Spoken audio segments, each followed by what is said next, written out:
이승환 소프트웨어 정책연구소 팀장님입니다. 강연 주제는 메타버스 비긴즈입니다. 지난 8월에 메타버스 비긴즈라는 책을 내셨는데요. 메타버스는 인간, 공간, 시간의 혁명이라고 말합니다. 기술의 발전은 눈부시지만 인간이 배제된 기술은 오래가지 못한다고 말합니다. 이승환 박사님의 고견을 듣도록 하겠습니다.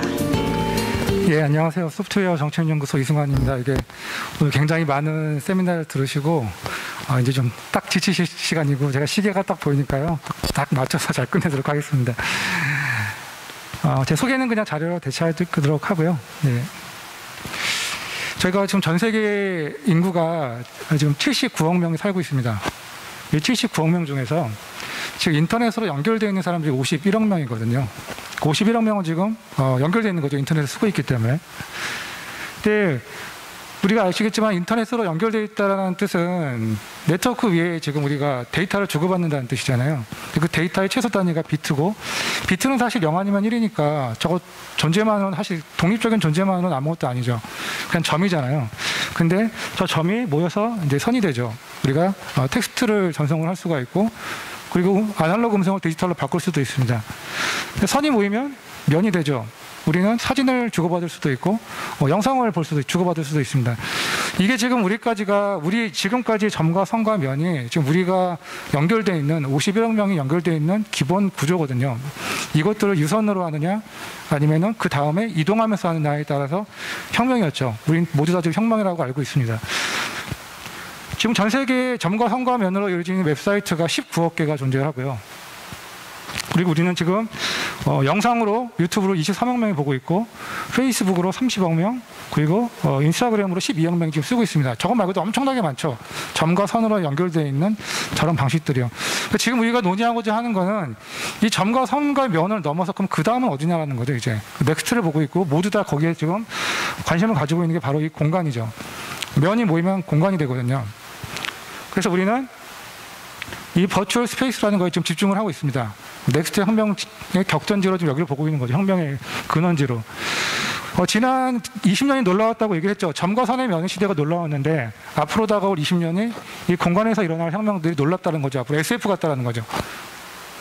우리는 지금 2D 인터넷 세상보다 앞으로는 저 공간 속에서 훨씬 더 많은 시간을 보내게 될 거고, 전 세계 콘텐츠의 절반이 앞으로 이제 3D가 될 거라고 얘기를 하고 있습니다. 공간 속으로 들어간다는 뜻이죠, 우리가. 그럼 우리가 지금 앞단에서 설명을 들으셨을 것 같은데, 메타라는 회사가 출범을 했고, 페이스북이라는 회사는 사라지고 서비스만 나갔죠. 메타라는 회사의 홈페이지에 가보시면은 자기들이 생각하는 메타버스의 정의를 써놨어요. 중요한 키워드는 가상 공간의 집합체라고 써 있습니다. 홈페이지에 써 있어요. 제가 쓴 말이 아니고. A set of virtual spaces라고 써 있고, 저 스페이스는 어떤 스페이스냐면은 물리적으로 서로 떨어져 있는 사람들이 모일 수 있는 공간이래요. 근데 사람들이 그 공간에 모여서 아무것도 하지 않는 게 아니고 무언가를 한다는 거죠. 무언가를 만들고 탐색을 한대요. 이게 메타가 바라보고 있는 메타버스의 정의입니다. 메타가. 마이크로소프트가 또다시 정의를 냈습니다. 최근에 며칠 안 됐어요. 지금 유튜브나 홈페이지 가보세요. 마이크로소프트도 사람들이 하도 메타버스 하니까 우리는 메타버스를, 우리의 뷰로는 메타버스를 디지털 공간이긴 한데 어떤 공간이냐면은 사람과 사물의 디지털 표현이 가능한, 점과 선과 면으로도 표현이 가능했지만 우리가 이제 공간에서 표현할 수 있는 걸 우리는 추구한다는 거죠. 그래서 우리는 새로운 버전의 넥스트 버전 오브 인터넷 또는 새로운 비전의 인터넷, 저 방향은 그냥 제가 설명한 것처럼 제가 좌회적으로 조금 해석한다면 새로운 비전이라는 건 이제 점과 선과 면에서 우리는 공간으로 간다는 거죠.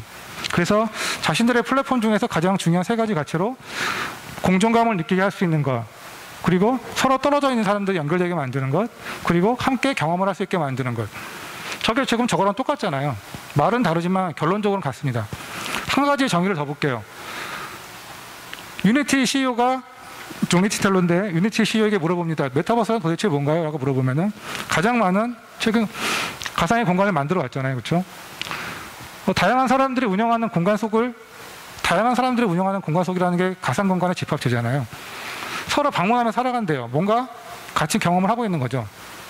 근데 저런 행성들이 지금 저희는 물리적인 지구 위에 살고 있는데 이미 많이 행성들이 만들어져 있고 앞으로 더 엄청나게 많이 만들어진다는 거죠.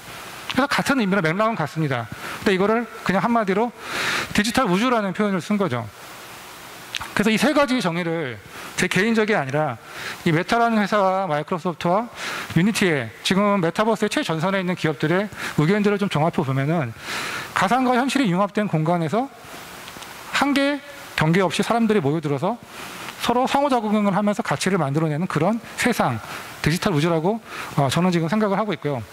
물론 또 다른 정의들이 나타날 수 있고 많은 얘기들이 나올 수가 있지만 아무래도 모든 얘기들을 제가 다 수용해서 담아갈 수는 없기 때문에 이렇게 이해를 하고 가시면 어떨까 싶고, 이제 몇 가지 행성들을 보시겠습니다.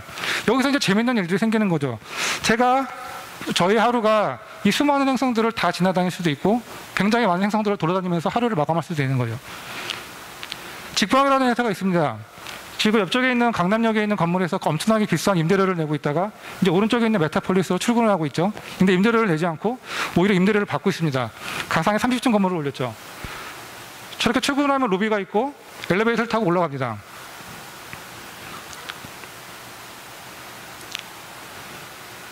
올라가고 나면 동료들이 보이죠. 가까이 가면 얼굴이 보이고 멀어지면 안 보이고, 실제로 같은 팀원들은 같이 공간에서 저렇게 같은 팀원들끼리 모여서 일을 하고 있죠.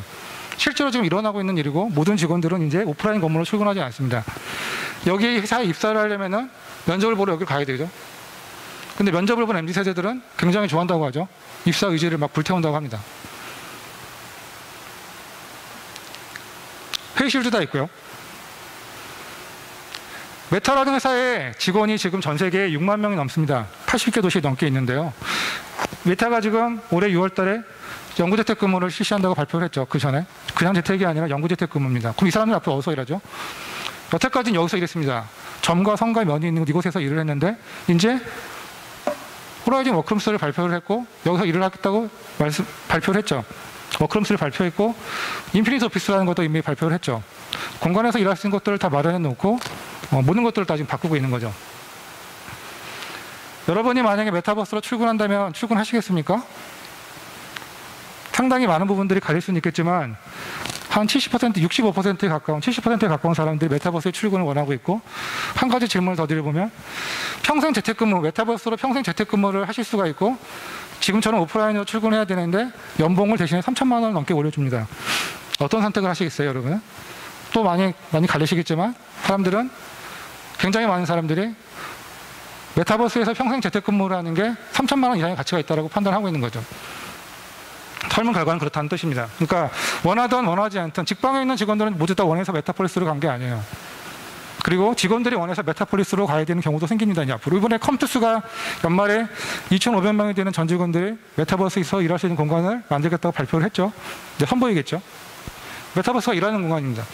로블록스가 있죠. 로블록스 안에 저 스튜디오로 사람들이 뭔가를 끊임없이 만들고 있는데 5,500만 개 이상의 게임들이 있죠.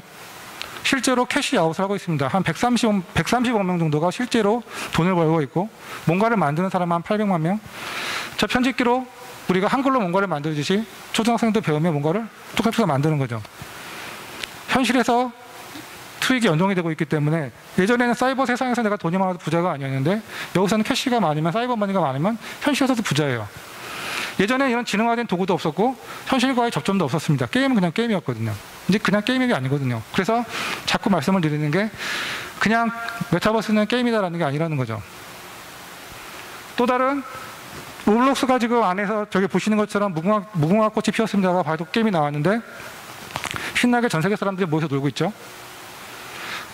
시리즈가 나오자마자 첫 주에 저 게임이 300개가 나왔고 그 주에 다음 주에 1000개가 더 나왔습니다. 지금 한 달이 넘었으니까 한 3000개, 4000개가 됐겠죠.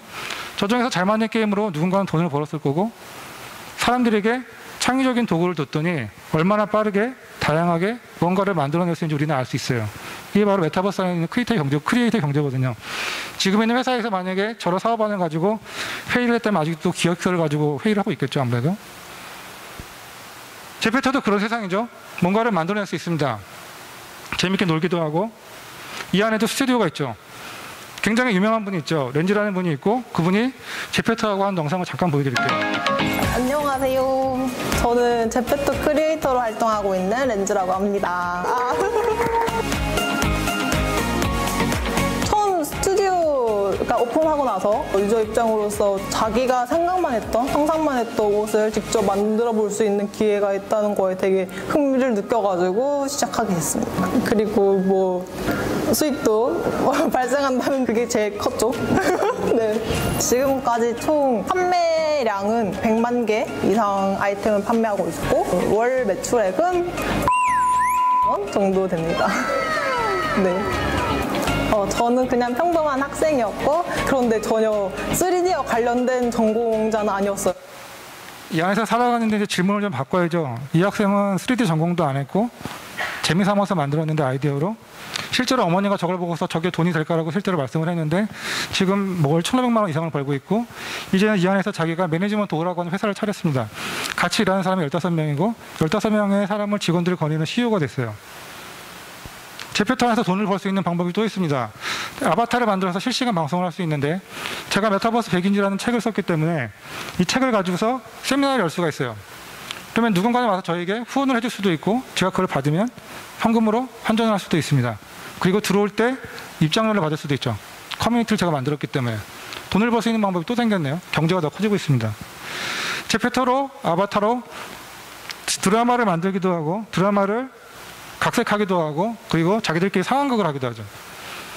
이 시리즈가 완전히 새로운 시리즈가 재밌으면은 그 시리즈 자체가 돈이 되고 시리즈가 원래 있던 시리즈를 카피를 했다면은 조회수가 높기 때문에 광고 수익으로 연결이 될 수가 있겠죠. 수익 모델이 또 늘었네요. 메타버스 안에서 할 수 있는 뭔가 새로운 활동의 영역들이 늘어나고 있습니다.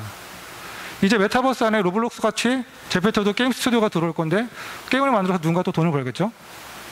지금 요지는 우리가 저런 행성들이 지금 한두 개가 아니고 이미 많은 것들이 있다는 거고 그 안에서 새로운 생산 도구들이 계속해서 늘어난다는 겁니다. 지금 이 프렌드도 그런 행성이고 지금 제가 말씀드렸던 모든 수익 모델들을 다 넣겠다고 기자간담회에서 발표를 했죠. 돈을 벌 수 있는 행성이 또 늘어났습니다. 디센트럴랜드라고 하는 행성도 그런 행성이죠. 차이점이 있다면 블록체인으로 구성이 되어 있고 모든 자산들이 NFT가 되어 있다는 건데 올해 상반기에 채용 공고가 나왔죠.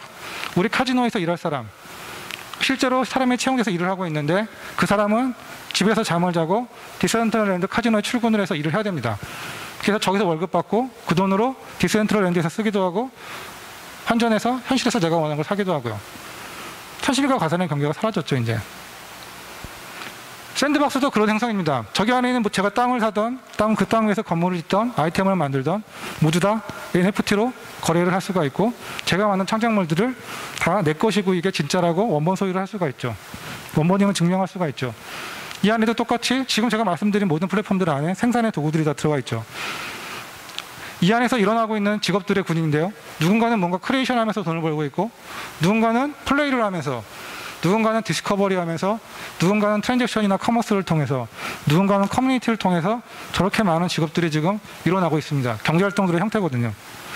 저 커뮤니티라는 것도 제가 그냥 단순하게 커뮤니티라고 얘기했지만 형태가 매우 다양하고 이거는 샌드박스에서 제공하는 형태지만 저것 말고도 제가 원하는 커뮤니티를 제가 만들 수가 있죠. 형태는 무궁무진하죠. 이제 그러한 플랫폼이 또 하나 예고하고 있죠. 모두 다 알고 있는 호라이즌이 아까 보여드렸던 거는 호라이즌 안에서 일할 수 있는 공간이지만 일할 수 있는 공간 말고도 저렇게 사람들이 재밌게 놀고 또 뭔가를 만들 수 있는 저런 메이크 기능들이 들어가 있죠. 그리고 이미 저 안에 NFT를 붙이겠다고 또 발표를 하기도 했죠. 크리에이션 툴이 있고요. 여기서도 그런 경제가 일어나겠죠. 지금 메타라는 회사가 가지고 있는 가입자를 보시면 페이스북 30억 명, 왓츠앱 20억 명, 인스타그램 12억 명. 저기 있는 사람들만 그냥 합쳐도 아까 제가 처음에 말씀드렸던 51억 명이 넘어가요. 그 사람들을 5년 안에 지금 전환시키겠다는 거죠. 제가 이제 메타버스에서 뮤지션이 될 수 있는 또 다른 방법이 있습니다. 제가 뮤지션이 되려면 어떻게 해야 되죠? 여기서 지금 노래를 부르던가 춤을 춘 다음에 여러분들이 판단하셔야죠. 이승환 박사 안 되겠다. 그냥 하던 거 해 라고 말씀하실 텐데 저는 다른 방법을 생각해 볼 수도 있습니다. 이모션 웨이브라고 하는 플랫폼, 우리나라 플랫폼인데요. 인공지능이 작사, 작곡을 도와주고 버추얼 휴먼도 만들어줍니다. 그럼 그 곡을 버추얼 휴먼이 플레이를 해요. 그리고 그 만든 아바타와 곡은 NFT가 붙어서 플랫폼을 통해서 거래가 될 수 있습니다. 수익이 나면 저 플랫폼 기업과 저적 뮤지션이 수익을 나누겠죠. 우리가 이제 메타버스에서 뭔가를 한다고 했을 때 기존에 있던 질문들을 좀 바꿔봐야 됩니다. 게임을 만들고 싶은가? 라고 물어봤을 때는 그러면 컴퓨터 사이언스 전공을 해야겠네 라는 방식도 있지만 여전히 그 영역들은 필요하죠. 하지만 꼭 그 전공이 아니어도 다른 방식으로도 이 세계에 진입을 할 수가 있습니다. 그리고 돈을 벌 수도 있어요.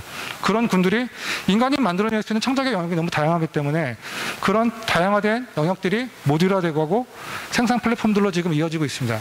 앞으로 더 많이 나올 거라고 생각해요. 굉장히 많은 행성들이 새로 나올 것이고 그 안에 새로운 스튜디오가 들어올 거라고 생각합니다. 계속해서 나타나고 있거든요. 웹툰은 어떠세요? 저에게 물어보시겠죠. 제가 웹툰 작가가 되고 싶다고 하면 또 물어보시겠죠. 이 박사 스토리를 잘 짜나? 그림 잘 그리나? 채색 잘해? 이 세 가지를 또 물어볼 텐데 이제 인공지능이 드로잉도 해주는 기능들을 지금 나오고 있고 이번에 네이버에서 발표했던 AI 웹툰 페인터인데 그냥 색칠을 해주죠.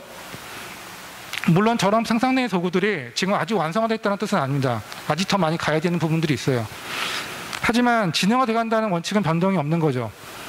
그러면 여기서 만든 제가 웹툰을 만들었으면 이 웹툰들은 이제 어디로 들어가죠? 이제 제페토 안으로 들어가게 될 겁니다. 제페토 안에서 내가 만든 웹툰이 뛰어다니기도 하고 내가 좋아하는 웹툰에 있는 IP가 제페토로도 뛰어다니기도 하겠죠. 제가 조금 전에 보여드렸던 샌드박스라는 행성이 있는데 제페토라는 행성과 접점을 가지고 있습니다. 완전한 두세 개가 호환성을 이루려면 굉장히 많은 시간들이 걸리는데 이 많은 행성들이 서로 연결점들을 찾으려고 노력하고 있어요. 시간 관계상 하나만 보여드리는데 굉장히 많습니다. 메타버스 생태계를 더 크게 가져나가겠다는 거죠. 기업들의 전략이 많이 바뀔 거예요. 누군가는 저것들을 혼자 만들려고 할 것이고 누군가는 호환성을 가지려고 만들 것입니다. 샌드박스하고 제페토는 사실상 경쟁자예요. 그렇지 않습니까? 근데도 저렇게 협력하는 모델을 가지고 있어요.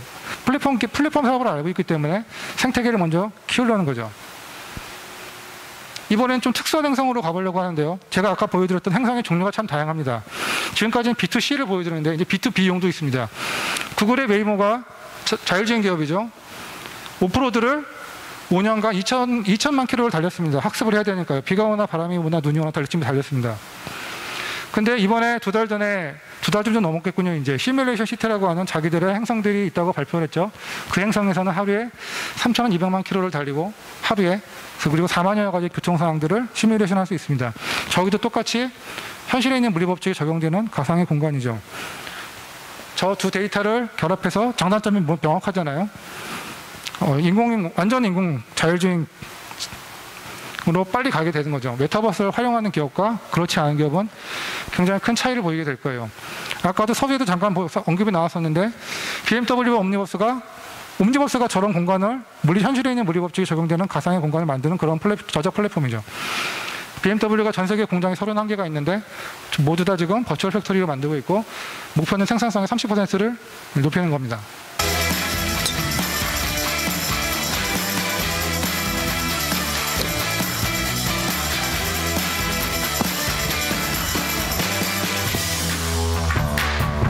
보시면 아시겠지만 골프인데 우리 골프가 지금 메타버스는 아니란 말이 많죠. 앞에 가상의 세계는 있는데 실제로 저거는 보이시면 아시겠지만 저 채에다가 컨트롤러를 끼워야 됩니다. 실제로 골프채로 치고 있는 거예요. 실제 골프채고 저렇게 골프를 치면은 전 세계 어디 있는 사람들하고도 골프를 칠 수 있죠.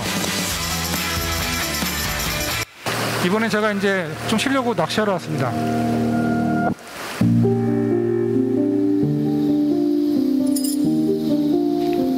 실제 이 안에서 낚시하는 장면이요.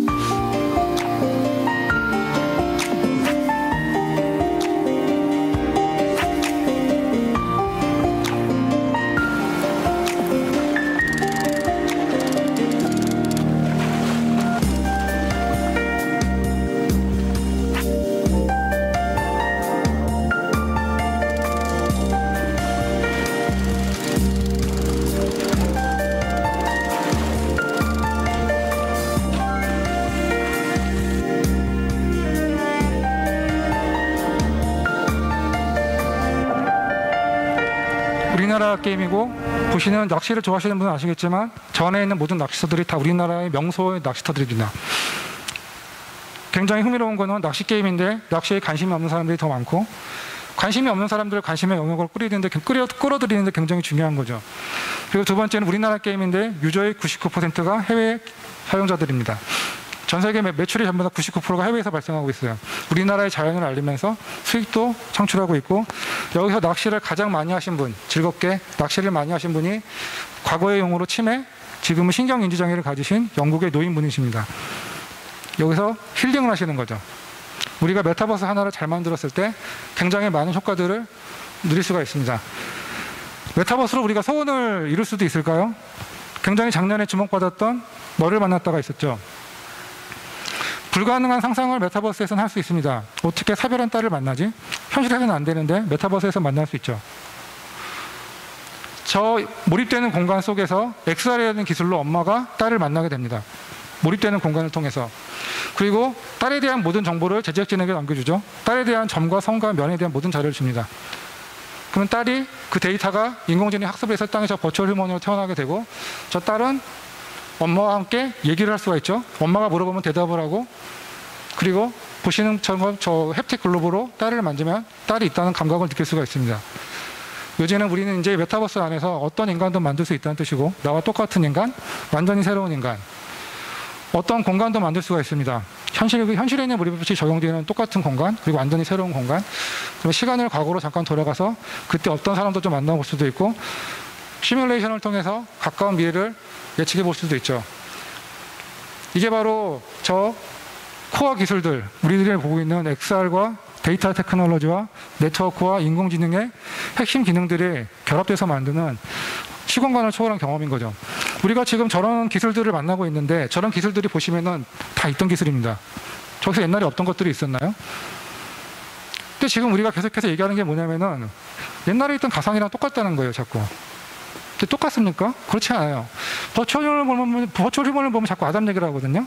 아담의 인공지능과 지금의 인공지능이 똑같나요? 인공지능은 지금 특이점을 한번 넘었잖아요. 사람을 이겼습니다. 근데 자꾸 똑같다 그래요. 다 옛날 거라고 얘기하고 달라진 게 없다고 그래요. 정말 그런가요? 저는 이제 이 공간에 특이점이 오고 있다고 생각해요. 지금 우리는 그런 특이한 현상들을 보고 있습니다. 사람들이 이제 거기서 다 일을 하러 가요. 특이하지 않아요? 특이하지 않습니까? 무슨 생성들 안에 생산 플랫폼이 있는데 전공도 안 한 사람들이 뭔가 막 돈을 벌어요. 특이하지 않아요? 그런 사람들이 또 엄청 많아요. 특이하잖아요. 저 XR 플러스 DNA라는 복합 범용 기술이 저 공간을 지금 공간 안으로 지금 수렴하고 있거든요. 융복합을 통해서. 그래서 특이점이 생겨나고 있다고 저는 생각을 하고 있고, 인공지능은 그럼 우리 특이점이 한번 지나왔잖아요. 그래서 지금 우리가 저 가상 공간이라고 하는 공간이 과거와 전혀 다르다. 그리고 지금은 아주 완성된 형태도 아니고 엄청나게 더 진화해 나갈 것이다라고 말씀을 드리고 싶고, 그러면 저 공간 속으로 수렴하는 기술들 속에서 우리가 뭔가를 해야겠죠. 이제 메타버스에서 만드는 뭔가가 생길 겁니다. 엄청나게 많아질 거예요. 사람들이, 전공도 안 한 사람들이 굉장히 다양한 영역에서 다양한 생산 플랫폼을 통해서 뭔가를 엄청나게 만들 거고 경제를 일으킬 거예요. 크리에이터 경제가 분명히 굉장히 중요할 것이고 청년들에게도 엄청나게 중요할 것이라고 생각합니다. 그리고 기업들이 일하는 방식도 메타버스를 쓰는 기업과 쓰지 않은 기업들은 굉장히 차이가 많이 날 거예요. 정부도 마찬가지죠. 공공 서비스를 메타버스로 전환할 영역들은 굉장히 많습니다. 우리나라가 전자정부 1등이죠. 1등입니다. 제일 잘 만들어요, 사이트를. 근데 민원24 사이트 한번 가보셨죠? 그거 어르신들 한 100명 모아놓고 한번 부탁드려보세요. 로그인부터 주민등록 등본 출력까지 몇 명 할 수 있는지 한번, 몇 명 정도 하실 것 같아요? 전자정부 1등인데. 그럼 우리나라가 못하는 게 아니에요. 지금 못 만든 게 아니에요. 그게 바로 점과 선과 면의 한계입니다. 그 수많은 텍스트들과 그림과 이미지 안에 갇혀 있거든요. 물어볼 사람이 없어요. 전화를 해야 되고. 근데 가상의 동사무소를 만들어서 공사무소에 들어갔는데 버추얼 휴먼이 나와서 물어봐요. 왜 오셨습니까? 등본 떼러 왔어요. 지금 휴대폰으로 등본도, 저희 지금 휴대폰으로 지금 등본 계좌도 만들잖아요. 굉장히 공공 업무 중에서 반드시 사람이 들어와야 되는 업무도 있고 그렇지 않은 업무도 있고, 우리들이 업무들을 많이 구분한 다음에 생산성을 높일 수 있는 방안들도 굉장히 많이 찾아볼 필요가 있죠. 메타버스는 MZ세대들일 것입니까? 한편으로는 맞아요. 왜냐하면 지금 보이는 메타버스 플랫폼들이 다 그들의 것이거든요. 근데 앞으로 그런 플랫폼들만 있을까요? 왜 영국에 있는 치매노인은 저 피싱 VR에서 저렇게 즐겁게 지낼까요? 공간이 훨씬 편합니다. 지금처럼 얘기하면 돼요. 어른들이 돋보기 쳐고 이렇게 올려놓고서 텍스트 안 쳐도 됩니다. 그냥 들어가서 편하게 얘기하면 돼요. 그리고 보이스 커뮤닝 해도 되고, 모션으로 제어를 해도 되고, 아이 트래킹을 해도 됩니다. 그래서 공간이 편한 거예요. 지금 우리가 공간이 제일 편하잖아요. 그래서 그쪽으로 지단하고 있는 거예요. 그런 플랫폼들이 만들어질 거라고 생각이 들고, 앞으로도 많이 만들어질 것으로 또 기대를 하고 있습니다. 지금 메타버스 하면은 굉장히 많은 얘기들을 저도 많이 듣게 돼요. 엄청나게 많은 얘기들을. 메타버스 그거 먼 미래를 보잖아요. 그럼 가까운 것도 보셔야 됩니다. 지금 일어나고 있는 것들은 대부분 지금 일어나고 있는 일들이죠. 부분도 보고 전체도 한번 보세요. 특정한 어떤 분이 겟더타운 한번 해봤는데 이게 메타버스냐고 화를 내시더라고요. 메타버스가 거기만 있는 게 아닙니다. 빛과 그림자를 같이 봐야 됩니다. 부작용도 많아요.